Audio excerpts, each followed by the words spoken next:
మనం బందోసలు వేయడానికి ఇలా గనుక పిండిని కలుపుకొని పెట్టుకున్నట్లయితే అద్భుతమైన రుచి, చాలా టేస్ట్ బాగుంటుందండి. మార్నింగ్ లేచి ఏదైనా అల్పాహారంలోకి టిఫిన్ చేసుకోవాలన్నా ఏది మనకు త్వరగా తట్టదు.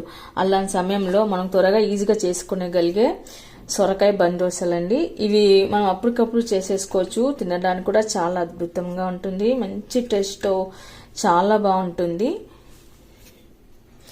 మరైతే ఈ బందోసలకి సూపర్ కాంబినేషన్గా చట్నీతో తింటే చాలా బాగుంటుందండి. మరి నేను ఇందులోకి ఏమేమి వేసాను, ఎలా చేశాను అనేది మీరు వీడియో ఎక్కడ స్కిప్ చేయకుండా చివరి వరకు అయితే చూడండి. వెల్కమ్ టు మ్యాన్షి మనప కిచెన్. ఇవాళ మనము సొరకాయ బందోస చేసుకుందాము. సొరకాయ బందోస చేసుకోవడానికి ముందుగా లేతగా సన్నగా ఉన్న సొరకాయ కూడా తీసుకోవాలండి. ఇక్కడ పై భాగాన్ని మనం ఇక్కడ వరకు కట్ చేసి తురుముకొని పెట్టుకోవాలి. ఇక్కడ మనం సొరకాయలోని లేత భాగాన్ని తీసుకొని ఇలా చెక్కు తీసుకొని తురుముక్కొని పెట్టుకోవాలండి.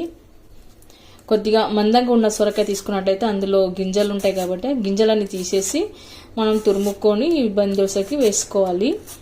ఇలాంతా చెక్క తీసి పెట్టుకుందాము.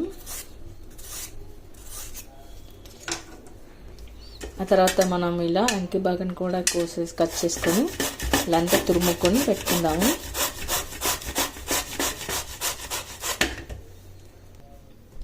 ఇల్లంతా తురుముకొని పక్కన పెట్టేసుకుందాము.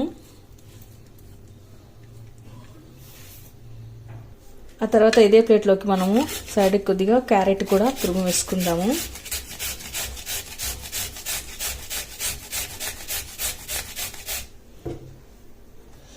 ఆ తర్వాత మనము ఈ రెండింటిని తురుము వేసుకొని పక్కన పెట్టుకున్న తర్వాత ఇప్పుడు మనం దోశలు వేసుకోవడానికి ఇక్కడ నేను బాంబే రవ్వ తీసుకున్నానండి.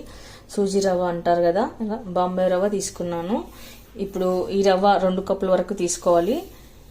ఇప్పుడు ఒక మిక్సీ జార్ తీసుకొని ఇందులోకైతే రవ్వని వేస్తున్నాను. మనకు దోశలు స్మూత్గా ఫైన్గా రావాలి కాబట్టి నేను మిక్సీలో వేసి పౌడర్ లాగా చేసుకుంటున్నాను. ఇందాక ఒక కప్పు వేసాం కదా, ఇప్పుడు మరో కప్పు కూడా వేసుకోవాలి. ఇలా స్మూత్గా మిక్సీ పట్టి పెట్టుకున్న తర్వాత ఒక బౌల్లోకి వేసుకుందాము.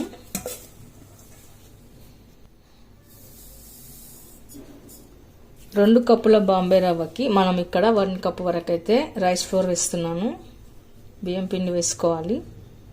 ఇలా వేసి పెట్టుకున్న తర్వాత ఒకసారి కలుపుకొని పెట్టుకుందాము. ఇలా 2 పిండిలు బాగా కలిసిపోయిన తర్వాత మనం ఇందాక తురిమి పెట్టుకున్న సొరకాయని, క్యారెట్ని వేసుకోవాలి. ఇది కూడా ఒకసారి పిండిలో అంతా బాగా కలుపుకొని పెట్టుకుందాము. ఇప్పుడు సొరకాయలోని రసం అంతా పిండిలోకి బాగా కలిసేట్లుగా మనం కలుపుకొని పెట్టుకోవాలి. ఇలా అంతా కలిపి పెట్టుకున్న తర్వాత సన్నగా కట్ చేసి పెట్టుకున్న ఆనియన్ ముక్కలు, ఆ తర్వాత పచ్చిమిర్చి, కరివేపాకు, కొత్తిమీర వేసుకొని కలుపుకోవాలి. జీలకర్ర ఇలాంతా మనం కలిపి పెట్టుకున్న తర్వాత పుల్లటి పెరుగు ఉంటే పెరుగు వేసుకోండి, లేదా మామూలు పెరుగైనా ఓకే. నేను ఇక్కడ మజ్జిగ చేసుకున్నాను. ఇప్పుడు మనం మజ్జిగ వేతోన ఇక్కడ పిండిని కలుపుకొని పెట్టుకుందాము.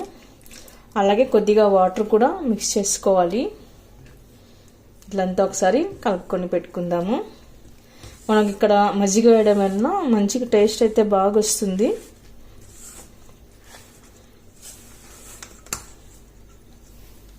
ఇప్పుడు కొద్దిగా వాటర్ కూడా యాడ్ చేసుకొని కలుపుకుందాము. మనకు బందోసలు బాగా పొంగుతూ మెత్తగా రావాలి కాబట్టి ఇక్కడ కొద్దిగా వంట సోడా అయితే వేస్తున్నాను. ఆ తర్వాత మనం తినే టేస్ట్ని బట్టి ఉప్పు వేసుకోవాలి. ఇప్పుడు మనం కొద్దిగా వాటర్ వేసుకుంటూ పిండిని కలుపుకొని పెట్టుకోవాలి. పిండిని అంతా మనం కలిపి పెట్టుకున్న తర్వాత ఒక హాఫ్ అన్ అవర్ పాటు, అంటే అర్ధగంట పాటు మనం పిండిని నానేసి పెట్టుకోవాలి, మూసి పెట్టుకోవాలి. మీరు నైటే నానేసుకుంటే కనుక ఇంకా మెత్తగా బాగా వస్తుంది. వంట సోడాల్సిన అవసరం లేదండి. మనం ఇది ఇన్స్టాంట్గా చేస్తున్నాం కాబట్టి, అప్పటికప్పుడు చేస్తున్నాం కాబట్టి ఇక్కడ నేను మజ్జిగను వాడుతున్నాను. అలాగే కొద్దిగా వంట సోడాను కూడా వేస్తున్నాను. ఇలా చేయడం వల్ల మనకు మంచిగా పొంగుతూ బాగా వస్తాయి బందోసలు. ఇప్పుడు హాఫ్ అన్ అవర్ పాటు పక్కన పెట్టుకోవాలి. తర్వాత మనం చట్నీ కోసం పచ్చిమిరపకాయలు, ఎల్లిపాయ, జీలకర్ర, కరివేపాకు వేయించుకొని పెట్టుకోవాలండి. వీటిని ఒక మిక్సీ జార్లోకి తీసుకోవాలి. ఇందులో నేను ఏమేమి వేసానండి డిస్క్రిప్షన్ బాక్స్లో ఇంగ్రీడియంట్స్లో రాస్తాను చూడండి. ఇప్పుడు మిక్సీ పట్టి పెట్టుకోవాలి. తర్వాత వేయించి పెట్టుకున్న పల్లీలు, కొబ్బరి, పచ్చి కొబ్బరి, ఇప్పుడు పైన కొద్దిగా కొత్తిమీర, ఉప్పు రుచికి సరిపడా. ఇప్పుడు కొద్దిగా వాటర్ వేసుకొని మిక్సీ పట్టి పెట్టుకోవాలి. ఇప్పుడు మనం మిక్సీ పట్టి పెట్టుకున్న చట్నీని బౌల్లోకి వేసుకుందాము.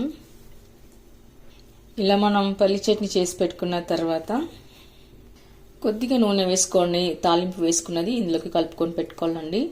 ఆవాలు, జీలకర్ర, వెల్లుల్లి, కరివేపాకు వేసుకున్నాను. ఇదంతా వేసుకొని మనం కలుపుకొని పెట్టుకోవాలి. ఈలోగా మనకు పిండి కూడా మెత్తగా సాఫ్ట్గా నానిపోయింది. ఆ తర్వాత మనం బందోసలు వేసుకోవడానికి ఇలాంటివి అయితే సూపర్ మార్కెట్లో దొరుకుతాయండి. తర్వాత ఇందులోకి మనం కొద్దిగా ఆయిల్ అయితే వేసుకోవాలి. ఆయిల్ వేసుకున్న తర్వాత ఇలా అంతా ఒకసారి స్ప్రెడ్ చేసుకొని పెట్టుకోవాలి.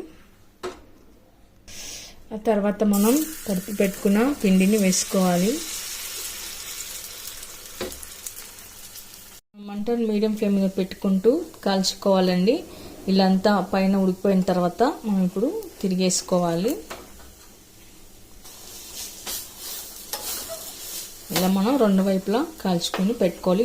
ఆయిల్ అయితే ఎక్కువ ఏం పట్టదండి, కొద్దిగానే మనం స్టార్టింగ్లో వేసాం కదా అంతే సరిపోతుంది. అసలు నాన్ స్టిక్ దానికి ఆయిల్ కూడా అవసరం పడదు. ఇలాంతా కాల్చుకొని పెట్టుకోవాలి. ఇప్పుడు మరలా మనం ఇంకోసారి కూడా తిరిగేసుకొని కాల్చుకోవాలి.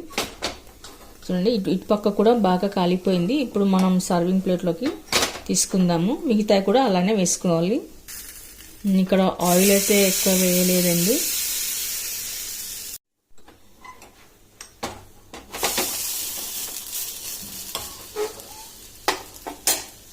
చూసారుగా నేను సర్వింగ్ ప్లేట్లోకి అయితే తీసుకుంటున్నాను. మనం మార్నింగ్ బ్రేక్ఫాస్ట్లోకి అప్పటికప్పటికే చాలా ఈజీగా కిక్గా హెల్దీగా చేసుకునే సొరకాయ బందోస.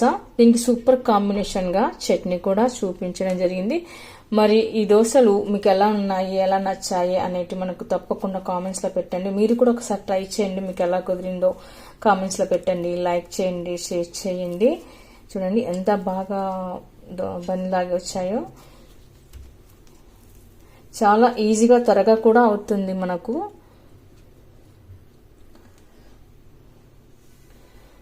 మరి మీకు ఎలా అనిపించిందో తప్పకుండా కామెంట్స్లో పెట్టండి. మన ఛానల్ని సబ్స్క్రైబ్ చేయండి. Thank you for watching.